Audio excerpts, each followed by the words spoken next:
All right. Well, joining us next on the Power Hour is Katie Ray. She is the Director of Community at Metadata. Katie, how you doing?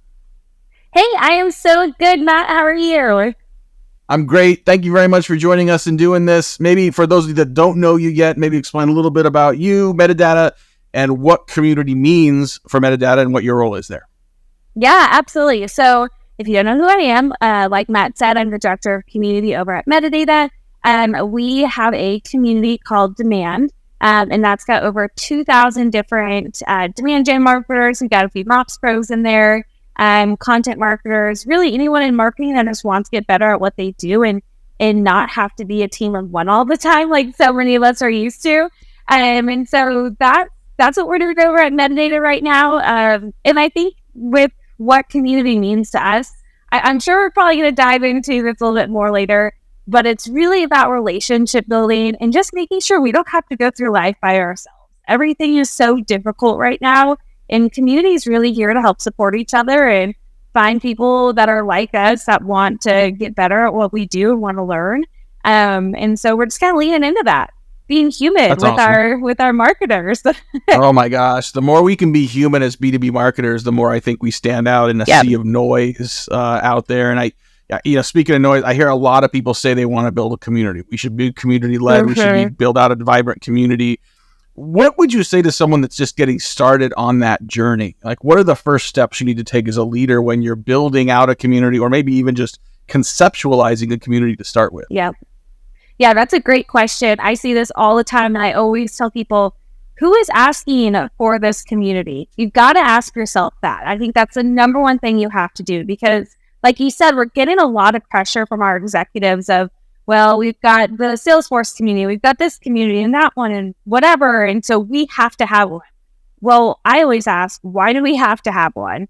Who is asking for this? Is it because you all read the same book in your executive book club? And so that's why we're all creating categories and now building communities? Or do you actually have like a really strong audience base who's saying, we want to take this a step further? And that's what we saw with our community is, we had such a great audience and people who engage with our content were big fans and advocates. And what we constantly heard from them was that there wasn't a place for other demand gen marketers to get together collectively across multiple countries and learn best practices and be able to complain about things and tools and problems that we're all dealing with and learn from each other. So that is always my number one go-to. You've got to ask why and who's asking for. So even when you look at some of the most successful communities, and I know Demand, the community you guys do is one of those, you see a variety of different levels of interaction. You've got the people that are in there every day, that are engaging, that are answering your questions. You got a lot of lurkers. You have people that disappear for a while. So how do you think about that as sort of a community journey? And what do you do to sort of drive deeper connections and create and earn deeper engagement from people that aren't as active? Yeah, that's a great question. One of the best ways to kind of break this down without getting too crazy and technical and scientific is really to understand how people work. Just like in communities, just like whenever, let's say you're going to college or you started a new school or you went and moved cities and you're trying to make friends, it always starts at that initial interaction, which is why for us, our first touch point, we try really hard to be as earnest and genuine as possible, because we want people to know that they're welcome here. Their questions are welcome. Their opinions are valued, and we genuinely care about our members. So I think that's the first thing that you really have to consider in this community life cycle is, what is that initial touch point going to be? And as marketers, we always struggle with this with attribution and what is the initial touch point? So it's a really good reminder that every interaction needs to be a really positive one, because you never know if that's going to be the first touch point or the third touch point in the community member life cycle. And then once you kind of move from that and people start joining your community and then they start engaging, a lot of it's based off of member behaviors and actual education aspects. So you have to train your members. And I know this sounds bad, but it's just human. Like, we're humans. We have to be trained, right? Like if you have a Costco membership, you're trained. When you go up there, you show your membership card. They teach you how to do that. Same thing in communities. You're trained to, hey, when you sign in, you get a welcome email from me onboarding you, and you are asked to introduce yourself. And so you go to the introduce yourself channel and you start there. Now, I would love to be able to find the numbers, but I can confidently tell you 100% of our members doing that is not the case. Right. Because we have lurkers, because once again, with the community life cycle, you've got folks who want to be a part of community, but don't want to be like super social in it. And that's totally fine. And we've got folks who maybe want to be hand raisers, but they don't know how to. So you kind of have to have those conversations and the discernment to understand who's in your community and what's really important to them.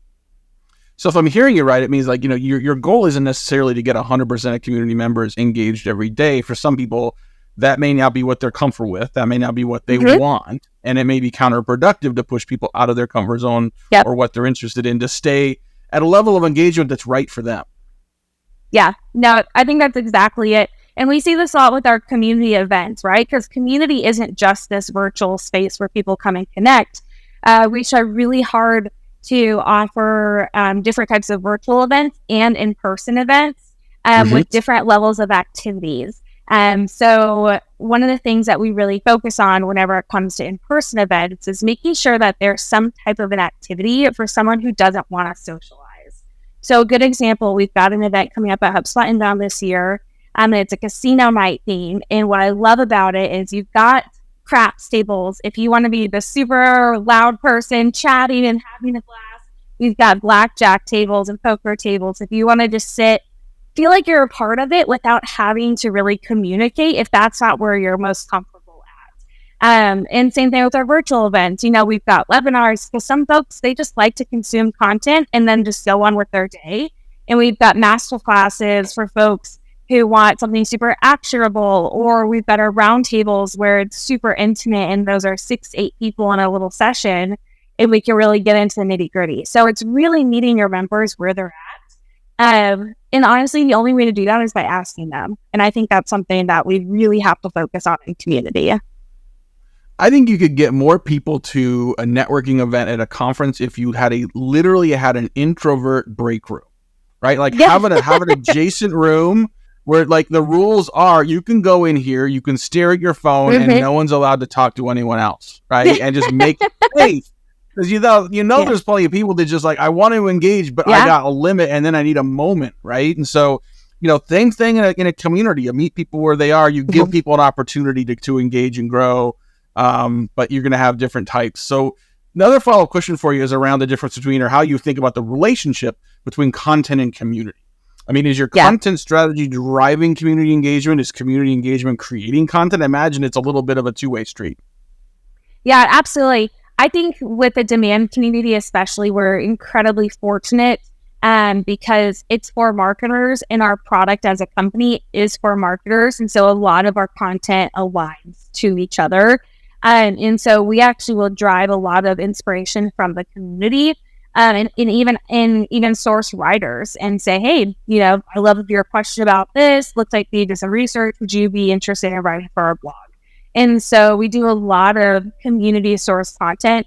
We've done this in the past, like at Sales Hacker was really great at doing stuff like this, where we would pull from really great examples or great sessions. If someone did a recap over a session on LinkedIn and we're like, wow, we love this. Would you mind diving deeper? We'd love to, promote this for you.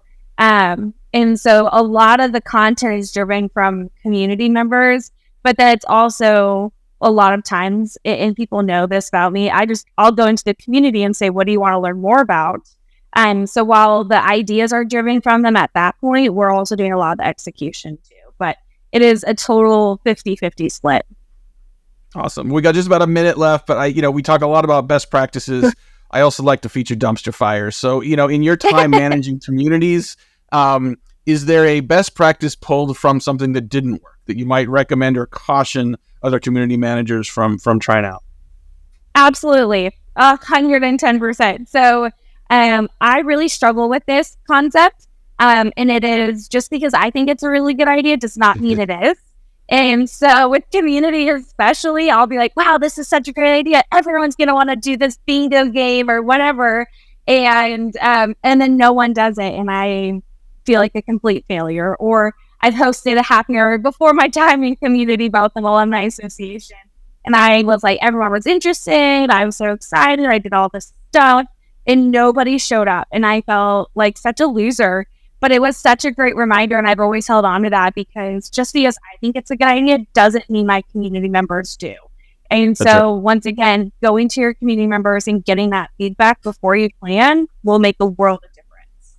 Yeah, especially if you are not representative of your community, right? If you are a marketing person and you don't have a community of other marketing people or people sort of with sort of similar sort of attributes, definitely make sure you're mapping it to what they care about, not what you care about. Great recommendations. Awesome conversations. Katie Ray, Director of Community at Metadata. Thank you so much for joining us today. Thanks, Matt. Appreciate you.